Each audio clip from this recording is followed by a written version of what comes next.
voilà ce qui arrive quand un homme qui a tout décide que Éapos, il en veut plus. Olivier Dubois, multimillionnaire, titan de Éapos, industrie tech française, entra dans la salle des Éapos, audience pour son divorce avec le sourire des Éapos, un prédateur qui a acculé sa proie. À son bras, ce Éapos était pas son épouse, avec qui il avait vécu 15 ans et qui lui avait donné ses enfants, mais sa renversante et jeune maîtresse, Chloé Lefebvre. Il était convaincu d'Éapos, avoir le plan parfait pour laisser sa femme, Hélène, sans rien, la privant non seulement de son argent mais aussi de sa dignité. Il comptait Éapos, accuser publiquement d'Éapos, infidélité et exiger un test de paternité pour leurs 2 enfants. Mais dans les couloirs froids et sonores de la justice, un secret Éapos attendait. Un secret scellé dans une enveloppe sur le bureau de la juge. Olivier Éapos attendait à une victoire triomphale, mais en réalité, il marchait droit dans un piège parfaitement tendu. Et la vérité, codée dans Éapos, ADN, était sur le point de faire exploser tout son univers. Éapos, erre dans la salle d'Éapos, audience 4B du palais de justice de Tours était lourd, imprégné d'Éapos, une odeur de vieux papier et d'Éapos, une hostilité latente.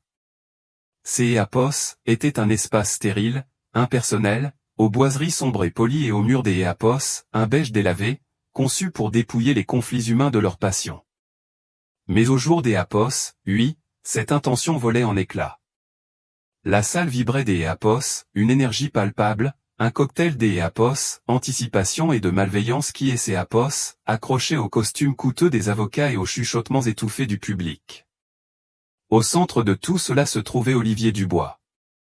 Éapos était pas juste un homme, mais une véritable institution dans le monde de la tech française, fondateur et PDG d'Éapos, à Ethereum, Éapos, entreprise qui avait révolutionné le stockage de données.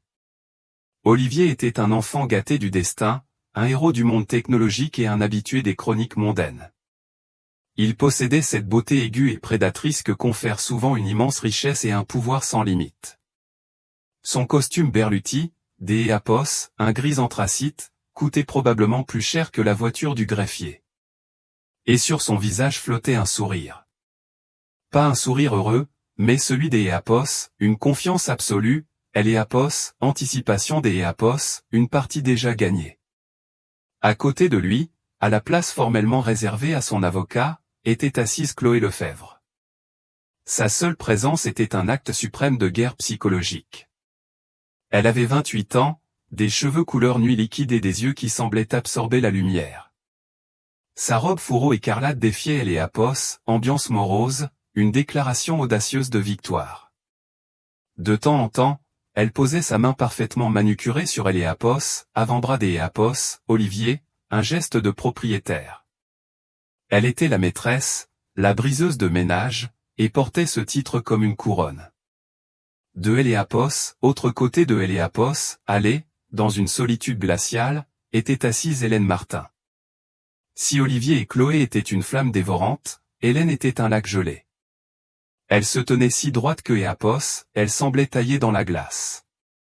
Ses cheveux blonds étaient rassemblés en un chignon simple et élégant. Elle portait une modeste robe bleu marine, de celles qui parlent de dignité tranquille et non de capitulation. Son visage était sans larmes. Éapos était un masque de neutralité sereine. Son regard Éapos était pas fixé sur son mari ou sa maîtresse, mais sur la femme imposante assise à la table des juges en face d'Éapos, la juge Monique Blanchard. Pour le monde extérieur, Éapos était une histoire tragique mais bien trop familière. Le brillant multimillionnaire d'Éapos, âge mûr quittant sa fidèle épouse d'Éapos, origine pour un modèle plus récent. Les médias avaient déjà brossé le tableau. Hélène Martin, ancienne experte en art ayant renoncé à une carrière prometteuse pour élever ses enfants et soutenir Éapos, ascension fulgurante de son mari. Maintenant, on la jetait, devenue inutile. Éapos était un cliché, et Olivier comptait là-dessus. Les clichés sont prévisibles, et il contrôlait tout ce qui était prévisible. Mais Hélène savait quelque chose que personne d'Éapos, autre dans cette salle ne savait. Elle savait que la véritable histoire d'Éapos était pas un cliché, mais un film d'Éapos, horreur. et que Eapos, elle y était la dernière survivante. Ses pensées retournèrent un an en arrière, à cette dernière soirée où elle et Eapos étaient sentis vraiment en sécurité. Eapos était le gala annuel des étoiles de Eapos Innovation. Elle se souvenait de la sensation de la soie froide de sa robe, du poids du collier de diamants que Eapos, Olivier lui avait offert. Constellation, Eapos, est ainsi que Eapos, il et Eapos, avait appelé. Ce soir-là, il était éblouissant, charmant tout le monde, la tenant fermement par la taille. Dans son discours, en acceptant une énième récompense, il et Eapos avait appelé son étoile polaire. Rien de tout cela, avait-il dit en balayant du regard la salle de bal scintillante, Eapos aurait été possible sans la femme la plus intelligente, la plus belle et la plus patiente du monde, mon épouse, Hélène. La salle avait explosé en applaudissements. Elle avait rougi, sentant la chaleur sincère de ces mots, ou ce que Eapos, elle prenait pour de la chaleur. Avec le recul, elle comprenait que ce Eapos était que Eapos, un spectacle. Olivier était le metteur en scène de sa propre vie, et tous les autres Eapos étaient que des acteurs engagés pour jouer leur rôle. La première fissure dans la façade de leur vie parfaite était apparue 3 mois plus tard. Elle était minuscule, presque imperceptible, un parfum étranger sur le col de sa chemise quand il était rentré tard Eapos, un dîner épuisant avec des partenaires. Eapos était un parfum que Eapos, elle ne connaissait pas lourd, musqué floral, du jasmin et quelque chose d'Eapos, encore plus sombre. Elle et Eapos avaient interrogé à ce sujet, et il avait ri. Ça doit être Nathalie du marketing. Tu sais bien que Eapos, elle se baigne littéralement dans ce parfum. Mais une semaine plus tard, un débit de 1500 € à la boutique La Perla apparut sur leur relevé de carte de crédit commune. Il ne lui avait jamais acheté de la lingerie de cette marque. Il savait que Eapos, elle la trouvait peu pratique. Quand elle lui demanda, son explication désinvolte était toute prête. Un cadeau pour Eapos, anniversaire de ma sœur, chérie. Eapos est complètement oublié de te le dire.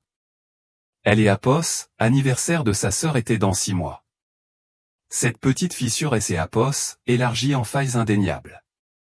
Les absences nocturnes devinrent plus fréquentes. Les voyages d'Eapos, affaires se prolongeaient sans préavis. Il devint distant. Son téléphone était gardé comme un secret d'Eapos, état. Il détournait Eapos, écran chaque fois que Eapos, elle entrait dans la pièce. Cette complicité légère qui les avait unis pendant 15 ans Eapos, était évaporée, remplacée par une froideur polie et formelle. Le week-end, ils jouaient encore le rôle du père de famille, emmenant leurs enfants, Lucas, 12 ans, et Léa, 8 ans, au parc. Mais son regard était ailleurs. Il était devenu un fantôme dans leur propre et somptueuse demeure en périphérie de Tours. Hélène Eapos était pas idiote. Elle avait un master en histoire de Eapos, art de la Sorbonne, avec une spécialisation dans la détection des faux. Elle savait comment chercher les incohérences, le coup de pinceau qui est Eapos, et pas à sa place, le pigment qui ne correspond pas à Eapos, époque. Et la vie de son mari était devenue un faux mal exécuté. La douleur était physique, une peine sourde et constante dans sa poitrine. Eapos était Eapos, homme avec qui elle avait construit une vie, le père de ses enfants. Les nuits étaient les pires. Allongée seule dans leur immense lit, elle sentait Eapos, espace vide à côté d'Eapos, elle comme une plaie froide et béante. Elle pleura jusqu'Eapos, à ne plus avoir de larmes, la laissant avec une douleur nue et suffocante. Puis, par un mardi pluvieux, la douleur se transforma en une clarté glaciale. Elle aidait Léa avec un projet scolaire quand une notification d'Eapos, email apparut sur Eapos, iPad familial, où le compte d'Eapos, Olivier était toujours connecté. Eapos, objet du mail disait, projet Rossignol, ajustement des actifs. Eapos, expéditeur était Frédéric Lambert, Eapos, avocat d'Eapos, affaire impitoyable d'Eapos, Olivier. La curiosité luttait contre son sentiment de bienséance. Elle cliqua. Le sang se glaça dans ses veines. Ce Eapos était pas un projet d'Eapos, entreprise, CEAPOS, était un plan détaillé, une stratégie de divorce méticuleusement élaborée.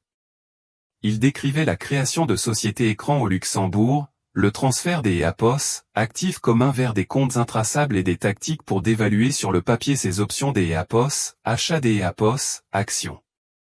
Le projet Rossignol était un plan pour laisser sa femme avec le strict minimum autorisé par la loi, tout en protégeant la grande majorité de sa fortune de 500 millions d'EAPOS, euros. Mais ces EAPOS est le dernier paragraphe qui lui coupa le souffle. Sa main vola à sa bouche pour étouffer le cri qui menaçait de sortir. Phase 4, pression psychologique. Pour assurer une décision favorable concernant la garde et contrer toute demande de pension alimentaire basée sur le train de vie, nous contesterons la paternité des enfants. Cela placera immédiatement HM en position défensive, la présentera comme indigne de confiance et moralement compromise, et déplacera le narratif en notre faveur. Nous divulguerons cette information à nos contacts dans les médias au moment opportun. Ils allaient prétendre que Lucas et Léa et EAPOS étaient pas ses enfants. Ses enfants, ses bébés. Elle EAPOS, homme que EAPOS, elle aimait, elle EAPOS, homme qui bordait leurs enfants et leur lisait des histoires, prévoyait de les renier devant un tribunal pour un gain financier.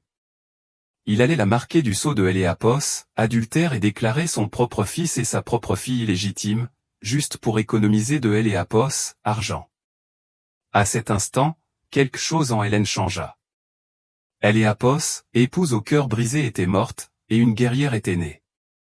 La douleur dans sa poitrine ne disparut pas, mais elle se cristallisa en quelque chose de dur et de tranchant, la fureur. Il avait pris sa gentillesse pour de la faiblesse. Il avait pris sa loyauté pour de la stupidité. Il était sur le point des EAPOS, apprendre à quel point il et ses EAPOS étaient trompés. Elle ferma EAPOS, email, son cerveau tournant à plein régime. Des EAPOS, une main tremblante, elle fit une capture des EAPOS, écran, EAPOS, envoya sur son téléphone, puis supprima EAPOS, email original de la corbeille de EAPOS, iPad. Il ne saurait jamais que EAPOS, EAPOS, avait vu. Elle regarda son reflet sur EAPOS, écran sombre de EAPOS, appareil. La femme trahie et éplorée avait disparu. À sa place se tenait une inconnue aux yeux froids et déterminés.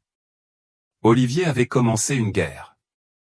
Il ne réalisait simplement pas que EAPOS, elle avait déjà 2 coups des EAPOS, avance sur lui, armé de son propre plan de bataille. Et elle possédait une arme que EAPOS, EAPOS, aurait jamais pu anticiper, la vérité. Le lendemain de la découverte du projet Rossignol, Hélène Martin passa 2 appels téléphoniques. Le premier fut pour un homme nommé Stéphane Moreau. Ils se connaissaient depuis EAPOS, université. Tandis que EAPOS, Hélène étudiait EAPOS, histoire de EAPOS, Stéphane était à la faculté de droit de la Sorbonne. Il était maintenant associé dans un cabinet spécialisé en droit de la famille à Tours, connu pour sa finesse intellectuelle et sa persévérance tranquille. EAPOS était pas un ténor médiatique comme EAPOS, avocat des EAPOS, Olivier, Frédéric Lambert. EAPOS était un stratège, qui gagnait ses affaires au stade de la collecte des preuves, pas dans les gros titres des journaux. Ils se retrouvèrent dans un café discret du centre de Tours, loin des regards indiscrets de EAPOS, élite locale. Hélène lui raconta tout, les soupçons, la froideur, EAPOS, email. Elle posa son téléphone sur la table, lui montrant la capture des EAPOS, écran du plan de bataille. Stéphane lut, son visage et ses EAPOS, assombrissant à chaque ligne. Quand il arriva à la partie sur la contestation de paternité, il leva les yeux vers elle. Ses yeux sombres étaient emplis d'EAPOS, un mélange d'EAPOS, incrédulité et de fureur. Ces EAPOS, et des EAPOS, un cynisme absolu, murmura-t-il en secouant la tête. Ce EAPOS est pas un simple divorce, Hélène, ces EAPOS est une tactique de la terre brûlée. Il prévoit de te détruire psychologiquement et des EAPOS, utiliser tes enfants comme munitions. Ce document est un abus de droit. EAPOS est une poursuite malveillante à EAPOS, état pur. Je sais, dit Hélène des EAPOS, une voix égale. Il pense que je vais EAPOS, effondrer. Il est Apos, attend à des larmes et des crises de nerfs. Il ne est Apos, attend pas à un combat. Alors, que veux-tu faire? Demanda Stéphane en se penchant en avant. Nous pouvons attaquer les premiers.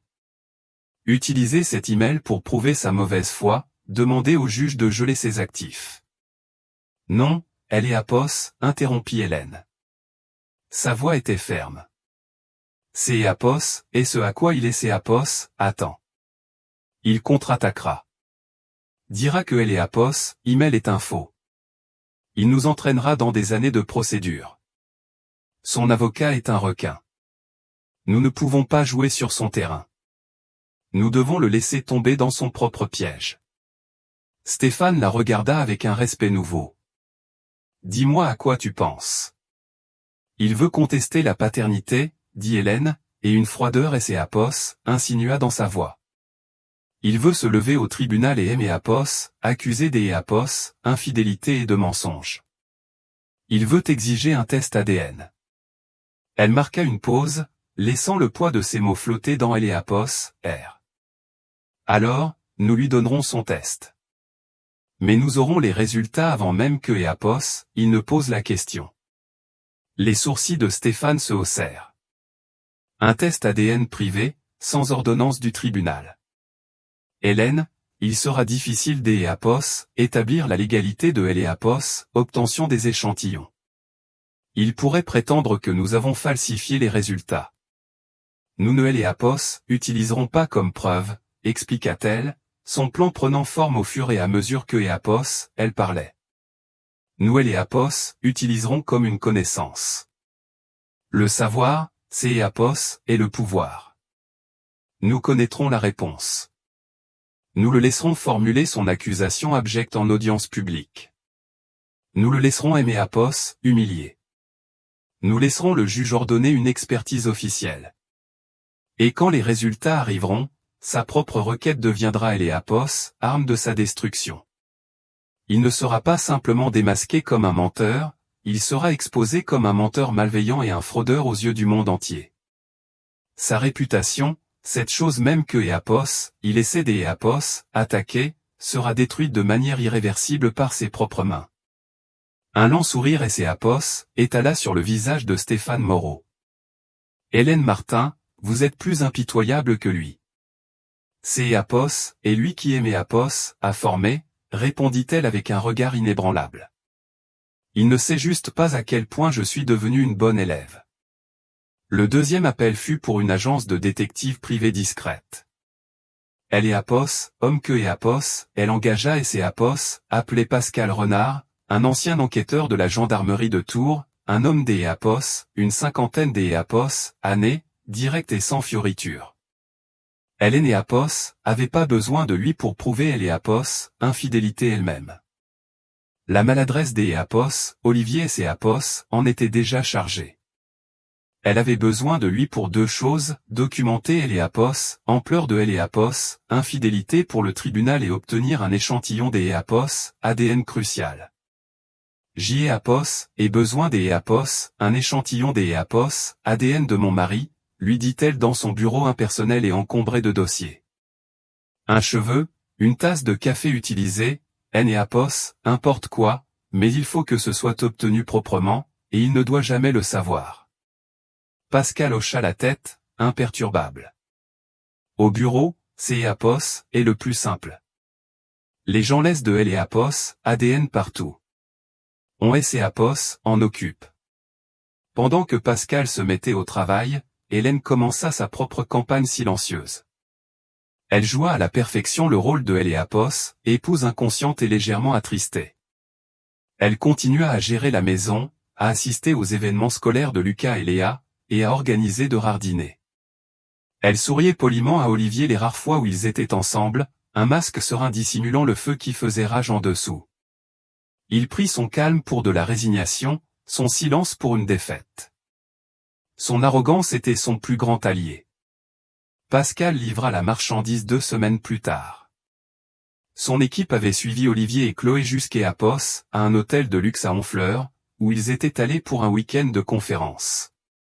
Il fournit à Hélène un dossier contenant des dizaines de photos en haute résolution, Olivier et Chloé et Apos, embrassant au bord de la piscine, se tenant la main au dîner, entrant ensemble dans leur suite.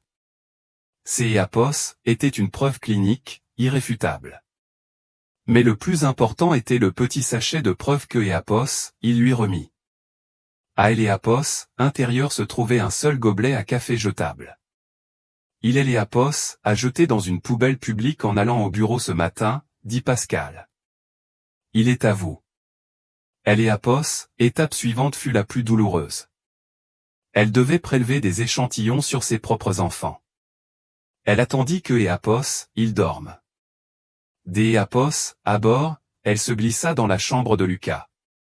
Le clair de lune filtrant par la fenêtre éclairait le visage du garçon, qui avait les yeux de son père. Son cœur se serra. Cela ressemblait à une trahison, mais elle savait que Apos était un bouclier nécessaire pour le protéger Apos, une trahison bien plus grande. Avec de petits ciseaux stériles, elle coupa une mèche de cheveux minuscule et discrète à Apos, arrière de sa tête. Elle fit de même avec Léa, dont les cheveux blonds et doux étaient comme de la soie entre ses doigts. Elle les scella dans des sachets séparés, puis fit un prélèvement sur sa propre joue avec un écouvillon stérile. Ensuite, elle emballa les 3 échantillons au le gobelet, les 2 mèches de cheveux et son propre prélèvement et les envoya via un coursier médical à un laboratoire Apos, ADN réputé dans une autre ville, spécialisé dans les tests confidentiels et juridiquement valables. La demande fut faite au nom de Stéphane Moreau, pas au sien. Pendant que Apos, elle attendait les résultats, Olivier passa à Apos, action. Il Apos, assis dans leur immense salon aux baies vitrées donnant sur la vallée. Il ne la regardait pas, concentré sur un point quelconque du mur opposé. Hélène, ça ne peut plus durer, commença-t-il. Apos, ai déjà parlé à mon avocat, il contactera le tien. Hélène avait répété ce moment 1000 fois dans sa tête. Elle ne pleura pas, ne cria pas, elle hocha simplement la tête. Je vois. Son absence de réaction sembla le décontenancer. Il Apos, attendait à une scène. Je serai généreux, bien sûr, dit-il, le mensonge ayant un goût de cendre dans sa bouche. Je veux ce que Apos, il y a de mieux pour les enfants. Bien sûr, dit-elle, sa voix imitant parfaitement un accord las. Il la regarda enfin. Quelque chose passa dans ses yeux, était-ce de la pitié ou du mépris? Je déménage demain. Apos, et pris un appartement en ville. Mon assistant Apos, occupera de faire mes bagages. Bien, dit-elle. Il se leva, clairement déconcerté par son sang-froid. Cela ne suivait pas son scénario. Il quitta la pièce sans un mot de plus. Le lendemain, il partit. 2 jours plus tard, Stéphane Moreau reçut la demande de divorce officielle de la part de Frédéric Lambert, et elle était exactement comme Apos, Apos, avait promis. Olivier demandait la garde exclusive, invoquant Apos, instabilité, Apos, Hélène. Et là, à la 4e page, se trouvait la bombe, de plus, le demandeur a de sérieuses raisons de croire que Apos, il Apos, et pas le père biologique des 2 enfants nés du mariage, et il demandera au tribunal Apos, ordonner un test de paternité pour résoudre cette question. Quand la nouvelle finit inévitablement par fuiter dans la presse, ce fut un ouragan de catégorie 5. Les titres étaient brutaux, le divorce du magnate de la tech, la trahison choquante de sa femme et la bombe de la paternité. Qui est le vrai père des enfants du bois? Hélène devint une paria du jour au lendemain. Les mères de Apos, école privée de ses enfants se détournaient Apos, elle. Les paparazzi la photographiaient, Apos, et Ragar, en allant faire ses courses. Sur Internet, les trolls étaient impitoyables, la traitant de croqueuse de diamants, de menteuse, Apos, adultère qui avait piégé un grand homme. Pendant ce temps, Olivier et Chloé étaient photographiés ensemble, Apos, air grave et solidaire, le portrait de 2 personnes endurant courageusement une trahison dévastatrice. Pendant tout ce temps, Hélène garda le silence. Elle désactiva ses réseaux sociaux, donna pour instruction à Apos, école de Lucas et Léa de ne laisser aucun membre des médias entrer sur le campus. Elle devint une recluse dans sa propre maison. Son seul contact avec le monde extérieur était Stéphane Moreau. La pression est énorme, Hélène, lui dit-il au téléphone. Ils construisent un narratif, et pour elle et Apos, instant, nous les laissons faire. Laisse-les faire, répondit calmement Hélène. Que et Apos, ils construisent leur piédestal aussi au que et Apos, ils le veulent. La chute et Apos en sera que plus spectaculaire. La veille de la première audience, un email crypté et sécurisé arriva du laboratoire des Apos, ADN. Stéphane Moreau et Apos ouvrit dans son bureau, avec Hélène en visioconférence. Ces Apos était un document simple, une série de graphiques et de chiffres, mais en bas se trouvait le résumé. Probabilité de paternité, Olivier Dubois et Lucas Dubois, 99,999%. Probabilité de paternité, Olivier Dubois et Léa Dubois, 99,999%. Hélène ferma les yeux.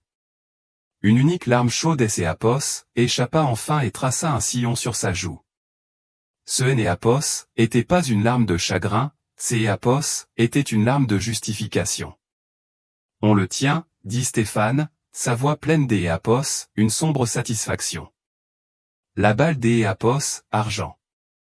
Bien, dit Hélène en ouvrant les yeux. Ils étaient clairs et froids comme un ciel Apos, hiver. Maintenant, nous Apos, avons plus que Apos, à le laisser charger le pistolet et le pointeur sur sa propre tempe. Les semaines qui précédèrent Apos, audience préliminaire furent une masterclass en guerre psychologique orchestrée par Olivier et son avocat, Frédéric Lambert. Lambert, un homme au sourire reptilien et à la réputation de réduire en cendres ses adversaires juridiques, lança une attaque médiatique à grande échelle. Des sources proches du couple, soigneusement sélectionnées commencèrent à divulguer des histoires aux chroniqueurs mondains et aux blog tech. Une histoire insinuait que Apos, Hélène avait eu une longue liaison avec un marchand Apos, art bohème de son passé. Une autre pointait son comportement erratique et ses dépenses extravagantes et irresponsables. Ils construisaient leur affaire devant le tribunal de Apos, opinion publique, façonnant méticuleusement une image Apos, Hélène en femme instable, indigne de confiance, tout à fait capable de tromper son mari pendant 15 ans. Le narratif était simple et efficace, Olivier Dubois, le visionnaire de génie, était victime de la plus grande des trahisons. Hélène traversa la tempête entre les murs de sa demeure.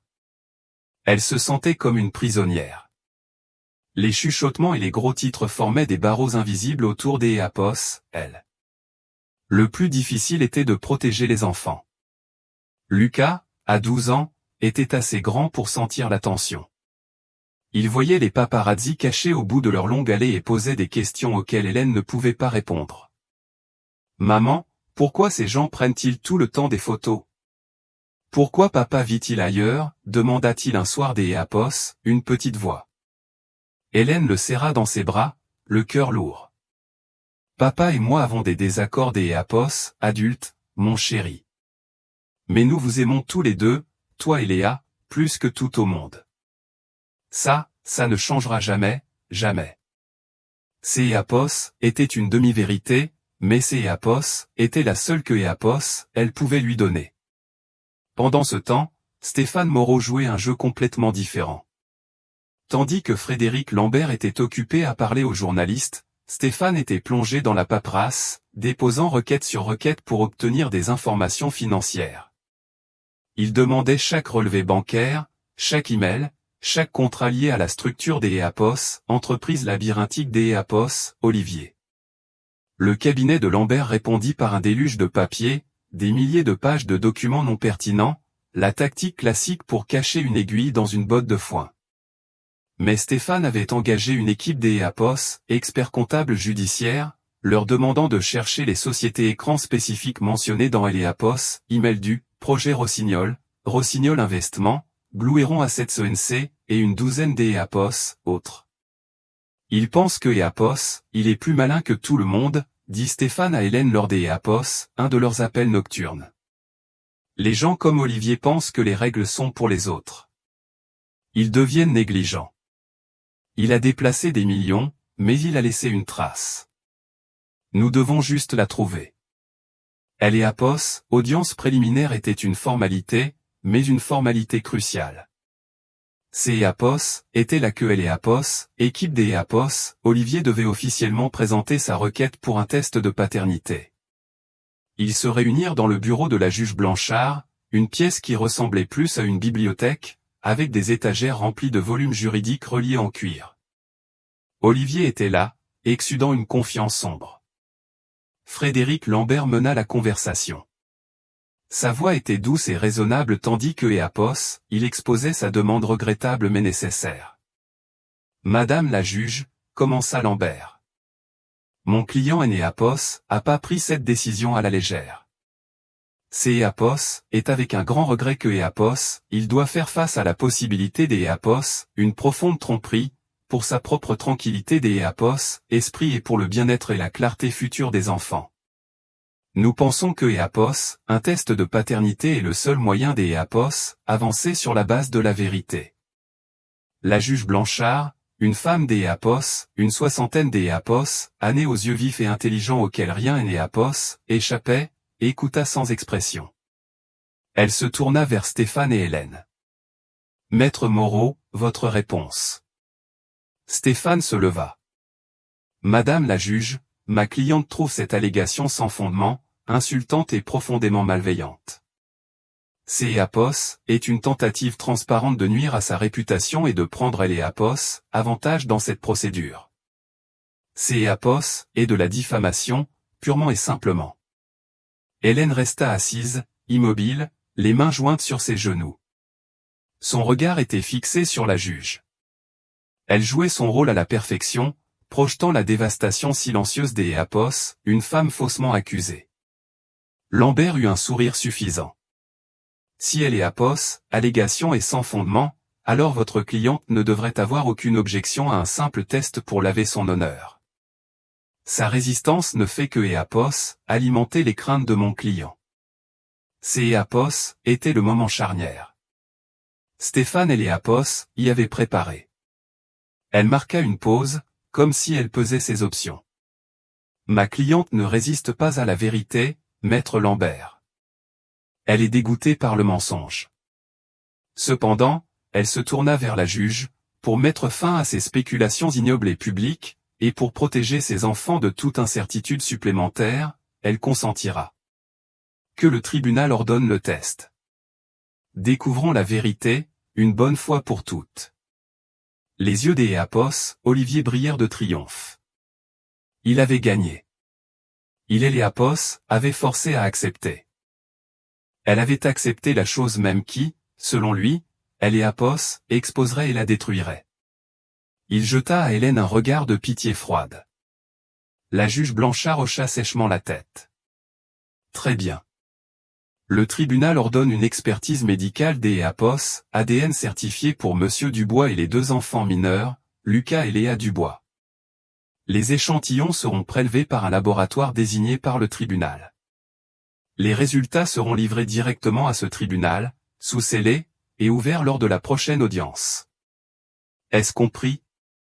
Oui, madame la juge, dirent les deux avocats à Eléapos, unisson. Le piège était officiellement tendu, armé et sanctionné par le système judiciaire lui-même. Dans les jours qui suivirent, les prélèvements ordonnés par le tribunal eurent lieu.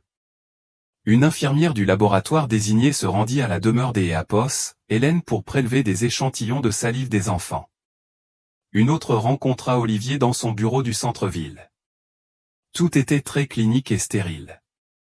Pour Olivier, ces Éapos était le dernier clou dans le cercueil des Éapos, Hélène. Il était si sûr de sa victoire, si consumé par son propre récit de sa trahison, que Éapos, Éapos, envisagea même pas la possibilité des Éapos, avoir tort. Son ego ne le permettait pas. En coulisses, Eléapos, équipe des Éapos, expert comptable de Stéphane avait enfin trouvé de Eléapos, or. Ils avaient un fil. En suivant les miettes des Éapos, un seul virement bancaire, ils démêlèrent un réseau de comptes Éapos, étendant du Luxembourg à la Suisse. Ils trouvèrent, Rossignol Investissement, exactement comme décrit dans Eléapos, email. Ils documentèrent plus de 150 millions euros actifs communs, liquidités, actions, titres de propriété ou qui avaient été systématiquement et illégalement détournés vers ses comptes dans les 6 mois précédant la demande de divorce Olivier. Était une fraude criminelle manifeste. Mais Stéphane trouva quelque chose de plus, quelque chose encore plus accablant. En examinant les transferts, il remarqua un paiement récurrent, un virement mensuel de 50 000 euros depuis un des comptes offshore vers une fiducie privée. La bénéficiaire de la fiducie était Chloé Lefebvre. Ce était pas juste une liaison, était un arrangement financier. Olivier ne se contentait pas de tromper sa femme, il payait sa maîtresse avec les fonds communs même que il cachait à Hélène. Ça change tout, dit Stéphane, en montrant les relevés bancaires à Hélène. Hélène et pas juste elle autre femme, elle est complice. Elle était au courant des actifs cachés. Elle en profitait. Elle est aussi coupable que lui. Hélène regarda les documents, son visage impénétrable. Elle pensait au regard suffisant de Chloé, à sa robe écarlate, à sa main sur celle Olivier dans la salle audience.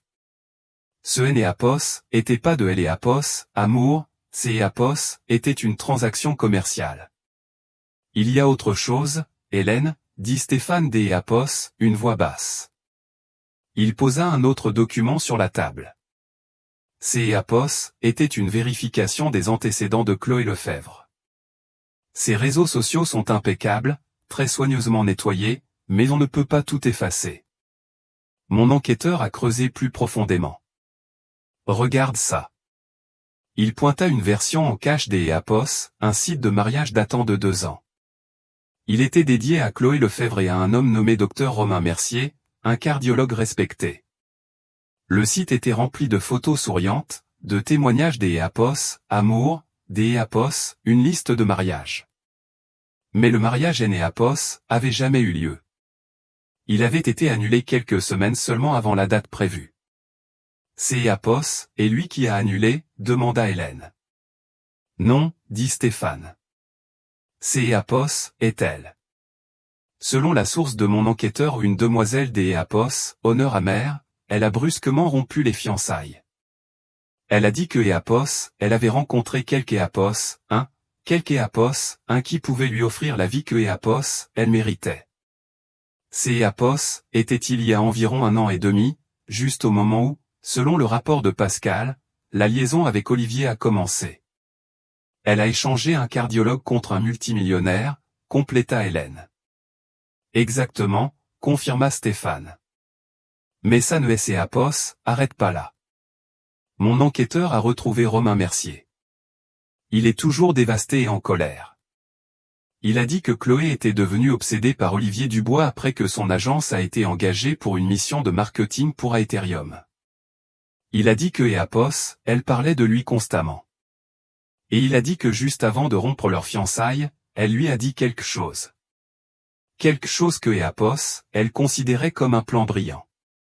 Stéphane se pencha, sa voix à peine audible.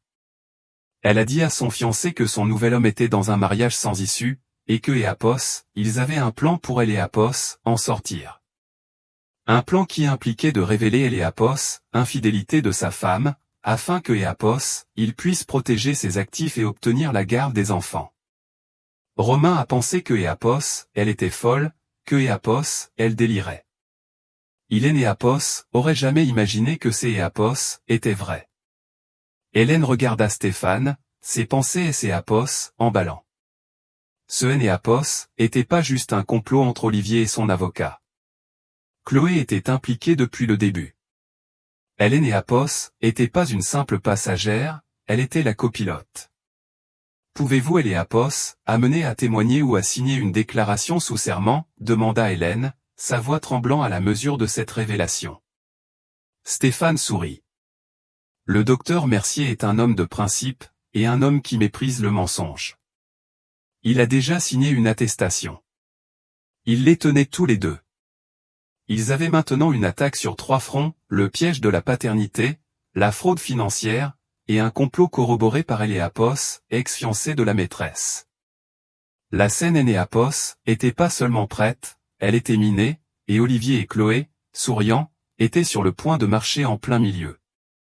Le matin de Eléapos, Audience arriva, enveloppée dans un épais brouillard côtier qui semblait assourdir toute la ville.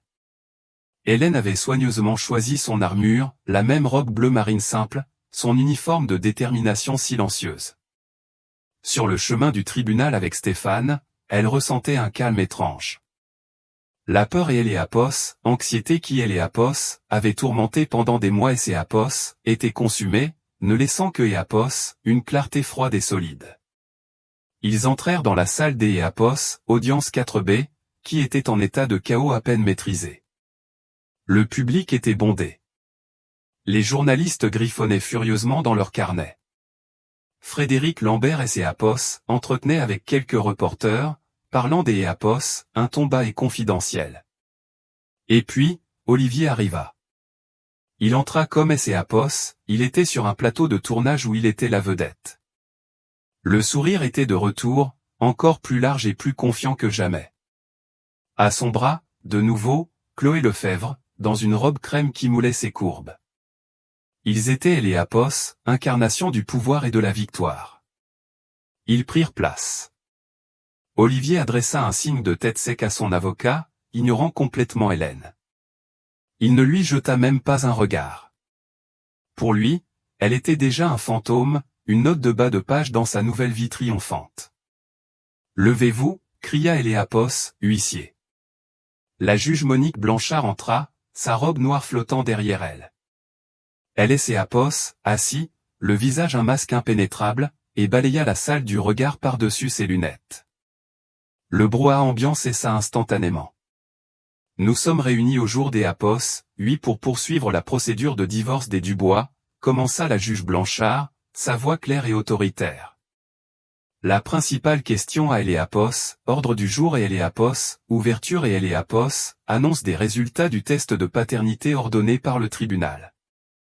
Maître Lambert, puisque c'est Eléapos, était votre requête, je suppose que vous êtes impatient de commencer. En effet, Madame la juge, dit Frédéric Lambert en se levant. Il jeta un regard théâtralement compatissant à son client. Monsieur Dubois est prêt à accepter la vérité, aussi douloureuse soit-elle. Hélène pouvait sentir Eléapos, énergie suffisante émanant des Eléapos, Olivier de Eléapos, autre côté de Eléapos, allez. Il était légèrement penché en avant sur sa chaise, comme un sprinter dans les starting blocks, attendant le coup de feu qui signalerait sa victoire. Chloé posa une main encourageante sur son dos. La juge Blanchard prit une grande enveloppe jaune sur son bureau. Le sceau du laboratoire désigné par le tribunal était visible sur le cachet de cire écarlate. Avec un petit coup de papier acéré, Eléapos ouvrit. Le son fut anormalement fort dans la pièce silencieuse. Elle en sortit une seule feuille de papier et la déplia. Elle la lut d'Eléapos, à bord pour elle-même, ses yeux parcourant la page. Pendant un instant, son expression impénétrable sembla se fissurer. Quelque chose passa au-dessus des goûts, de la surprise avant d'Eléapos être maîtrisée. Elle leva les yeux, et son regard passa du papier directement à Olivier Dubois. « Monsieur Dubois, dit-elle, sa voix comme le craquement de la glace. Le tribunal a reçu Eléapos, analyse ADN officielle et certifiée. » Toute la salle retint son souffle. Le sourire d'Eléapos, Olivier se figea sur son visage. Selon les résultats, poursuivit la juge Blanchard, sa voix d'Eléapos, une clarté cristalline, la probabilité que vous, Olivier Dubois, soyez le père biologique de Eléapos, enfant Lucas Dubois est de 99,999%. Un soupir collectif parcourut le public. Le sourire d'Eléapos, Olivier ne se contenta pas de vaciller, il se brisa. Le sang quitta son visage, le laissant avec un masque terreux et bouche bée d'Eléapos, incrédulité. Il regardait la juge comme si Eléapos était soudainement mise à parler une langue étrangère. La juge Blanchard et Eléapos avait pas fini. De plus, la probabilité que vous, Olivier Dubois, soyez le père biologique de Eléapos, enfant Léa Dubois est de 99,999%. Elle posa le papier sur son bureau. Pour le dossier, la paternité des enfants, suite à votre propre requête, Monsieur Dubois, est établie au-delà de tout doute scientifique raisonnable. Vous êtes leur père. Le silence qui suivit fut assourdissant. Olivier tourna la tête pour regarder Frédéric Lambert, les yeux écarquillés de panique et de fureur. Lambert semblait tout aussi stupéfait. Sa bouche était légèrement entr'ouverte. La main de Chloé, qui reposait sur le dos des Apos, Olivier, fut retirée comme si elle avait touché une plaque chauffante. Son visage était une toile de choc pur. Ces Apos était le premier coup. Mais Hélène et Stéphane savaient que ce Apos était que Apos, un prélude. Avant que Lambert ne puisse se ressaisir et bredouiller une réponse, Stéphane Moreau se leva. « Madame la juge, dit-il. » Sa voix était calme mais résonnait dans chaque recoin de la salle. La juge Blanchard tourna son regard perçant vers lui. « Maître Moreau.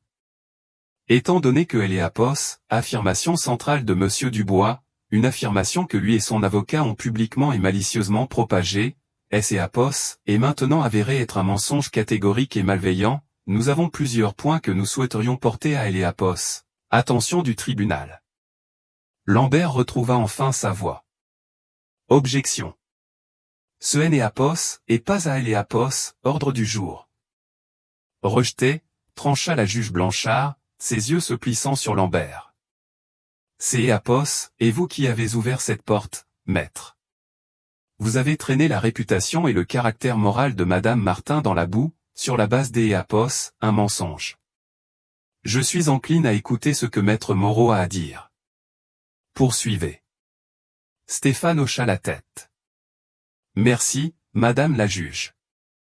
Au cours des derniers mois, ma cliente a été soumise à une campagne de diffamation acharnée, fondée sur le mensonge qui vient des Apos, être démasqué.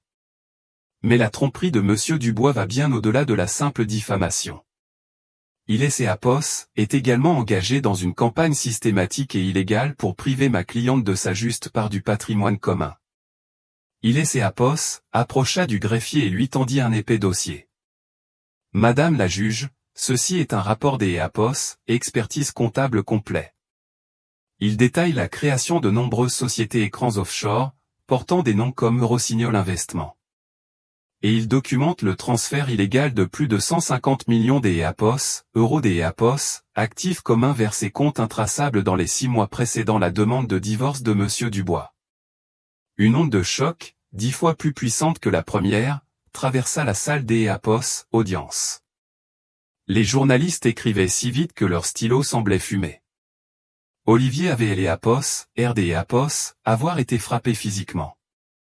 Apos était plus le prédateur. Il était la proie, prise dans les phares, et il commençait à chercher une issue. C'est Apos est scandaleux, beugla Lambert, mais sa protestation manquait de conviction.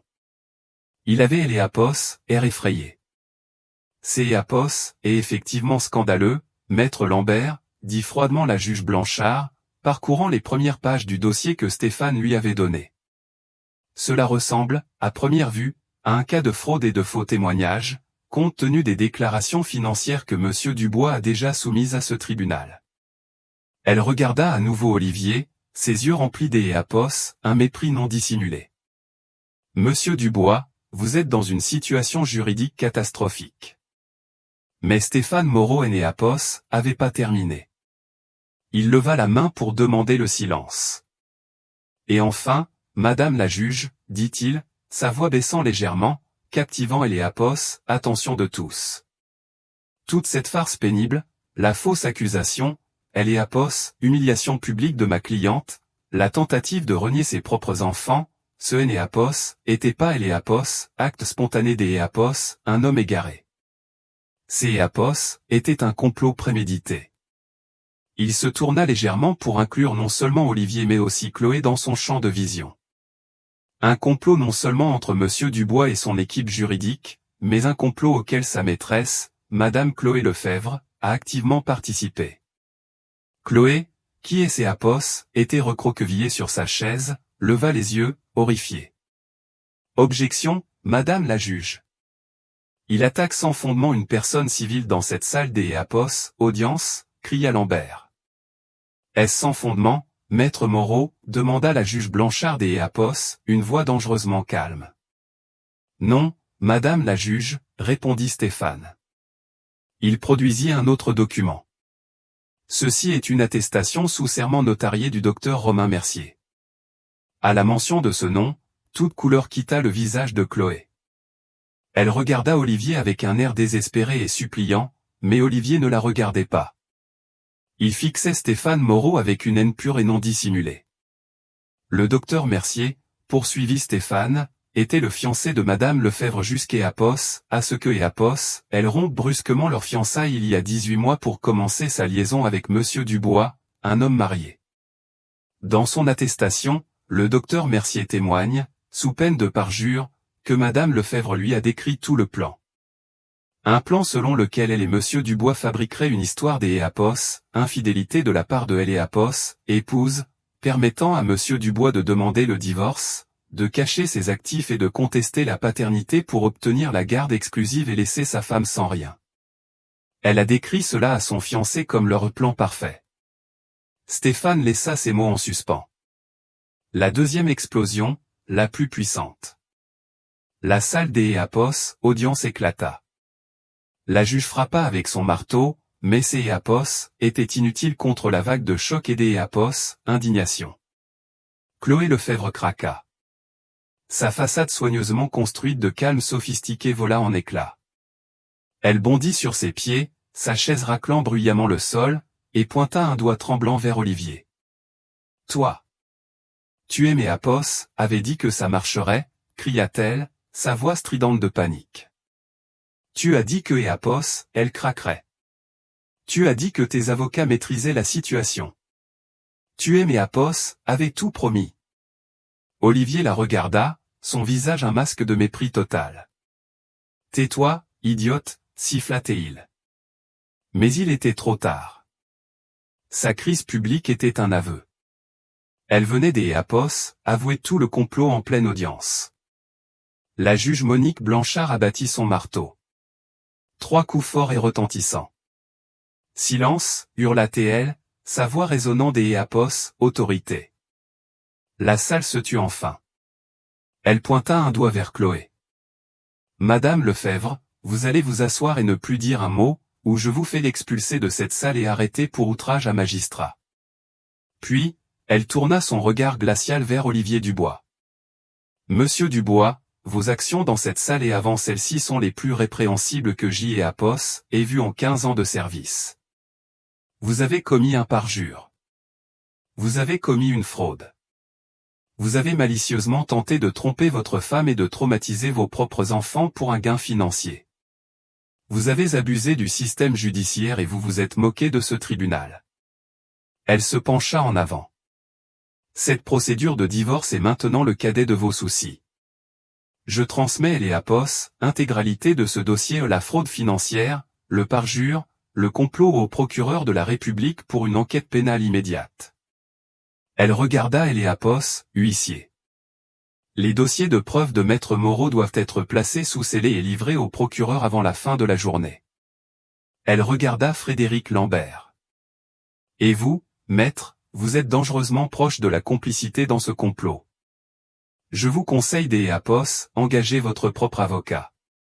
Enfin, son regard Éapos adoucit un instant lorsqu'Éapos, elle regarda Hélène. Éapos était un regard de profond respect. Hélène croisa son regard et répondit par un unique hochement de tête presque imperceptible. Éapos avait pas dit un mot. Éapos en avait pas eu besoin. Olivier Dubois, le multimillionnaire, le titan, le maître de Éapos, univers, était affalé sur sa chaise, complètement brisé. Son sourire avait disparu, remplacé par le regard vide et terrifié d'Éapos, un homme dont le monde venait d'Éapos, être totalement et définitivement rasé par une vérité que Éapos, il avait été trop arrogant pour même envisager. Les retombées de Éapos, explosion dans la salle d'Éapos, audience furent rapides et brutales. Éapos, histoire devint non seulement une nouvelle, mais un phénomène mondial. Le complot de divorce du multimillionnaire tourne au fiasco. Fraude, parjure et faux scandale de paternité, criaient les gros titres. Le narratif que Apos, Olivier et Lambert avaient si soigneusement construit vola en éclats, et les débris anéantirent leur réputation. Olivier Dubois fut arrêté 2 jours plus tard. La photo du titan de Apos, Industrie, menotté, le visage pâle et hagard, conduit dans une voiture de police, devint Apos, image emblématique de sa chute. Le conseil des Apos, administration des Apos, Aetherium convoqua une réunion des Apos, urgence et le démit immédiatement de ses fonctions de PDG, publiant une déclaration publique condamnant sa conduite personnelle déplorable. Apos, action de la société chuta de plus de 40%, anéantissant des milliards de valeurs. Le tsar de la tech française était déchu. Frédéric Lambert, confronté à la radiation du barreau et à une éventuelle inculpation pour complicité, passa immédiatement un accord avec le parquet, acceptant de témoigner contre son ancien client en échange de Apos, immunité. Chloé Lefebvre disparut. Licenciée de son travail et faisant face à ses propres problèmes juridiques, elle devint un fantôme. Ses réseaux sociaux furent supprimés. Son appartement fut vidé. Les robes écarlates et crème avaient été remplacées par la dure lumière de la honte publique. La vie que Apos, elle avait conspiré pour voler était devenue un cauchemar dont elle ne pouvait Apos échapper. Pour Hélène, la victoire fut silencieuse mais totale. Avec les actifs des Apos, Olivier dégelé et la fraude exposée, le règlement du divorce fut rapide et stupéfiant. On lui accorda 60% du patrimoine commun, une somme qui Apos, élevait à des centaines de millions Apos, euros. Elle obtint la garde légale et physique complète de Lucas et Léa, les droits de visite Apos, Olivier étant placé sous surveillance et conditionné à une évaluation psychologique approfondie. Elle obtint également la propriété de la somptueuse demeure, mais Hélène Apos en voulait pas. Apos était une cage dorée, pleine des fantômes de mensonges. La première chose que Apos, elle fit fut de la mettre en vente. 6 mois plus tard, la poussière commençait à retomber. Le monde était passé au scandale suivant, et le nom Apos, Olivier Dubois était devenu une histoire édifiante, racontée à voix basse dans les salles de conseil. Il était en liberté sous caution, en attente Apos, un procès pénal que Apos, il était presque certain de perdre. Hélène et ses enfants vivaient dans une belle maison lumineuse dans un village non loin de la Loire, loin de Apos, agitation de Tours. Elle était plus petite que la demeure, mais semblait infiniment plus spacieuse. Apos était une maison, pas un showroom. Elle avait un grand jardin où Léa plantait des tournesols, et une salle de musique où Lucas apprenait la guitare. Les paparazzi avaient disparu. Les chuchotements Apos étaient tus. Leur vie était, heureusement, merveilleusement normale. Hélène redécouvrit la femme que Apos, elle était avant de devenir Madame Dubois. Elle lança un petit cabinet de conseil en art privé, conseillant des collectionneurs et authentifiant des œuvres, les compétences même que Apos, elle avait utilisées pour déconstruire le réseau de mensonges de son mari. Elle trouvait de la joie dans le travail, dans Apos, utilisation de son esprit et de sa passion à nouveau. Un après-midi Apos, automne, elle était assise sur la terrasse arrière avec une tasse de thé, se réchauffant les mains, regardant ses enfants jouer sur la pelouse. Ils riaient, un son pur et insouciant. Lucas leva les yeux vers elle et lui fit un grand sourire facile. Apos était un vrai sourire, plein Apos, amour et de sécurité. Tout ce que le sourire Apos, Olivier Apos, avait jamais été. Stéphane Moreau passa lui rendre visite, apportant des papiers à signer. Il et Apos assirent ensemble sur la terrasse. Un silence confortable régnait entre eux. Vous savez, dit Stéphane en regardant la cour. Apos est traité des centaines Apos, affaires de divorce. La plupart se terminent dans Apos, amertume et la politique de la terre brûlée. Apos en ai jamais vu une se terminer, eh bien, comme ça. Comment ça, demanda Hélène. En paix, dit-il. Il avait Apos, intention de vous détruire, Hélène. À la place, vous vous êtes trouvés. Hélène réfléchit à ces paroles. Il avait raison. Dans le feu de la trahison des Éapos, Olivier, Hélès Éapos, était forgé en quelque Éapos, un de plus fort, de plus résilient et de plus farouchement protecteur de son propre bonheur que Éapos, Éapos, aurait jamais imaginé. Elle avait perdu un mari et la vie que Éapos, elle pensait vouloir, mais Hélès Éapos, était gagnée elle-même, et un avenir qui était entièrement le sien. Une brise bruissa dans les arbres, apportant Éapos, odeur de la fraîcheur du fleuve et le son du rire de ses enfants. Elle prit une profonde inspiration et, pour la première fois depuis longtemps, se sentit entière et absolument libre. La guerre était finie, et elle avait gagné. Non pas en combattant avec ses armes de cruauté et de tromperie, mais avec les siennes, Éapos, intelligence, la patience et le pouvoir indéniable de la vérité.